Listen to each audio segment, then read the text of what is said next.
We do not export terror. We are the victims of terrorism, Janabi Speaker. Terrorism is not just an attack on bodies. It is an attack on truth, on peace, and on civilization itself. And yet, what is terrorism? Is it merely the act of a deranged gunman or a bomb in a marketplace? No. It is the silence of the world when injustice reigns. It is the boot on the neck of the oppressed. It is the bulldozer that raises a home in the dark. And it is the curfew that lasts not hours but decades. India claims to fight terrorism. But let us ask, how can you fight terrorism while practicing state terrorism in Kashmir? You cannot condemn the bullet while you wield the baton. You cannot speak of law when you break it every day in the valley. And you cannot claim moral superiority when your hands are soiled with the tears of mothers, the screams of children, and the silence of dead men. Mr. Speaker, Pakistan has suffered from terrorism, foreign-sponsored, ideologically driven, and brutally indiscriminate. We have buried our soldiers and our school children. We have stood alone, bleeding, while the world averted its gaze. We have fought the menace not only with arms, but with ideas, with education, with economic reform, and with unity. And so, I say this to India and the world. Terrorism cannot be defeated by tanks alone. It must be defeated by justice. Terrorism cannot be uprooted by bullets. It must be disarmed by hope. And terrorism cannot be eliminated by demonizing nations. It must be defeated by addressing the grievances that give it birth. Do you wish to end the violence in Kashmir? Then let the people speak. Let there be a plebiscite, not persecution. Let there be ballots, not bulldozers. Let there be autonomy, not annexation. That is the only path to peace. No lie, no bullet, no ban will bury the truth. Kashmir is not India's territory. It is a promise broken, a wound festering, and a people waiting. India expects 200 million people of Pakistan to account for the actions of terrorists they are still unable to name, while India has yet to account for Kulbhushan Yadav, whose name and rank within India's armed forces is on the record.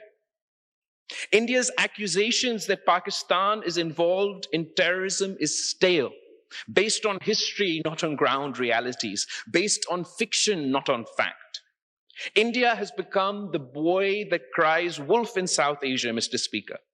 Pakistan has proven India's involvement in terror, not only through proxies, but through their armed forces, not just on our soil, but India's hands are stained with blood from Sri Lanka to Canada and beyond. India must abandon terrorism as a tool of its foreign policy. In order to free this region from terror, India and Pakistan must work together, or else we are dooming future generations to suffer this menace. The Prime Minister's challenge to India for an impartial investigation is a start. Why would a true victim of terrorism shy away from accountability? Unless they are worried that the world will see that the real blame for the bloodshed in Kashmir lies in Delhi and not in Islamabad. Mr. Speaker, India's suspension of the Indus Water Treaty is not a punishment for Pakistan, it's a crime against humanity. It is the politicization of water, the criminalization of nature. What madness is this? That you would threaten the food and livelihood of millions for a grievance that lies within your own borders. And let us not forget what flows through these waters.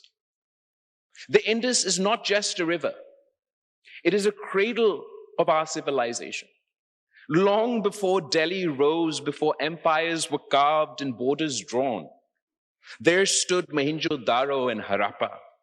The Indus Valley civilization shared by both our peoples was one of the first lights of human progress. It birthed systems of urban planning, irrigation, agriculture, trade, communication. It did not divide, it connected, it did not conquer, it cultivated. That river, Mr. Speaker, watered both our ancestors. Its flow runs not only through our lands, but through our blood. And now India threatens to dam it with anger and a thirst for vengeance. But the Indus is not theirs to command. It belongs to nature.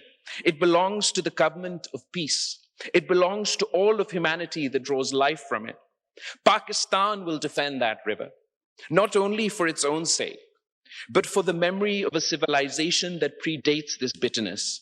To weaponize the Indus is to betray our shared past. To uphold the treaty is to honor that ancient wisdom which taught us to share what sustains us. Let it be known you can divert rivers, but you cannot drown our will. Every drop that flows from the Indus has written in it the courage of Pakistani farmers, the sweat of our workers, and the blessing of Allah. Let no one mistake our restraint for weakness. The Pakistan armed forces are vigilant, resolute, and prepared. Our skies are guarded. Our borders are sealed by valor. Our nation stands united from Karachi to Khyber, from Lahore to Larkana.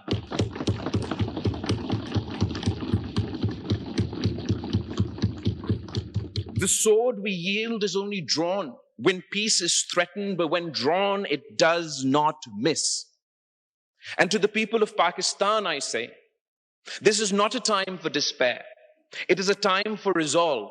We have faced darkness before, and we have emerged into the dawn. Our enemies hope to fracture us, but we must stand as one, civilian and soldier, worker and scholar, Muslim and non-Muslim, Sindhi, Punjabi, Baloch, Pashtun. We are Pakistan, a single heartbeat, a single cause.